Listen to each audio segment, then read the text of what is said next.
नमस्कार दोस्तों, भोलेनाथ का प्रिय महीना सावन का महीना प्रारंभ हो चुका है।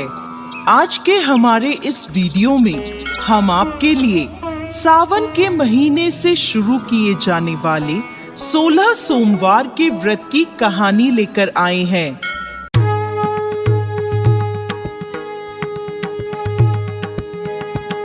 एक समय की बात है, अमरपुर नगर में एक अमीर साहूकार रहता था। उसके कोई संतान नहीं थी, जिस कारण वो दुखी रहता था।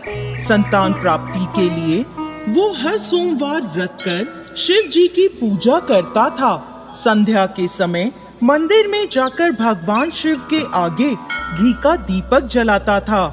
उसकी भक्ति देख माँ पार्वती प्रसन्न हुई और उन्होंने भगवान शिव से कहा, हे प्राणनाथ, ये आपका सच्चा भक्त है, कृपा कर इसकी इच्छा पूरी करें।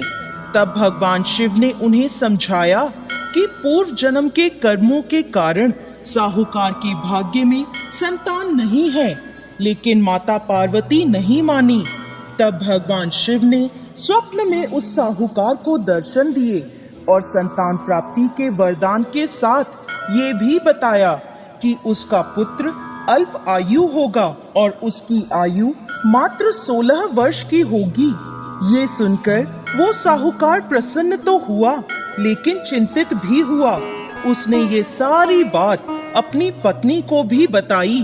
पुत्र के अल्प आयु होने की बात जानकर साहूकारनी भी बहुत दुखी हुई, लेकिन साहूकार ने अपने सोमवार के व्रत का नियम नहीं छोड़ा।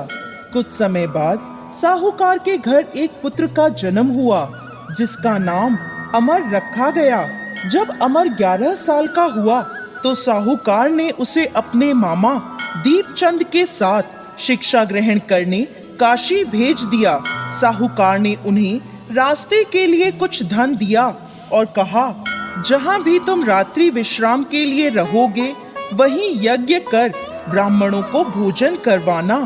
यात्रा करते हुए अमर और दीपचंद एक राज्य में पहुँचे, जहाँ की राजकुमारी का विवाह था।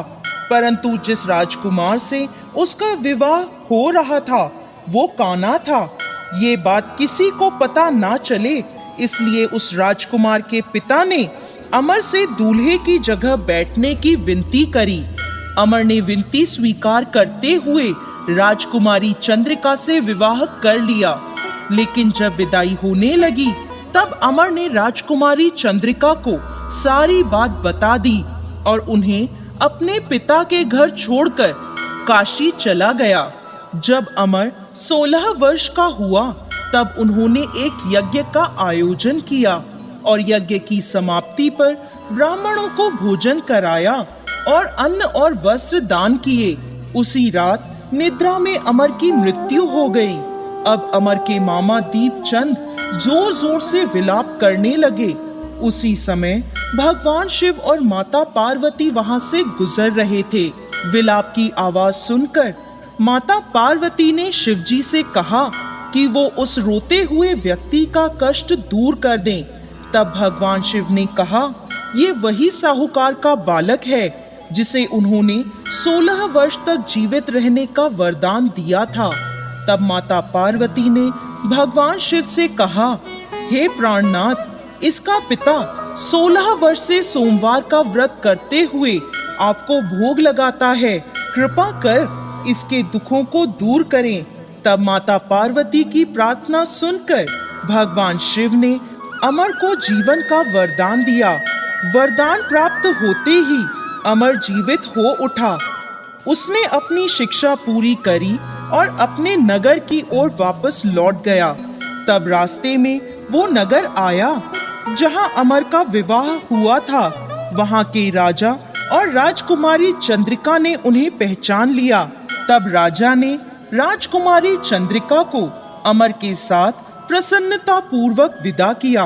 वहीं दूसरी ओर साहूकार और साहूकारनी जानते थे कि 16 वर्ष की आयु में उनके पुत्र की मृत्यु निश्चित थी। इस कारण वो बड़े दुखी थे और कष्ट में अपना जीवन बिता रहे थे। तभी उनका पुत्र अमर राजकुमारी चंद्रिका के साथ घर पहुंचा। अमर को अपनी नवविवाहित पत्नी के साथ देखकर साहूकार और साहूकारनी बहुत प्रसन्न हुए। उसी रात भगवान शिव ने साहूकार के सपने में आकर कहा, हे श्रेष्ठी, मैंने तुम्हारे सोमवार के व्रत से प्रसन्न होकर तुम्हारे पुत्र को लंबी आयु प्रदान करी है। दोस्तों, इस प्रकार भाग्य में नहीं लिखे होने के बाद भी सोमवार के व्रत के प्रभाव से साहूकार को पुत्र सुख की प्राप्ति हुई। हे भोलेनाथ, जैसा सुख साहूकार और साहूकारनी को दिया, वैसा ही इस कहानी को कहते, सुनते और हुंकार भरते सबको देना। जय भोलेनाथ, जय माता पार्वती।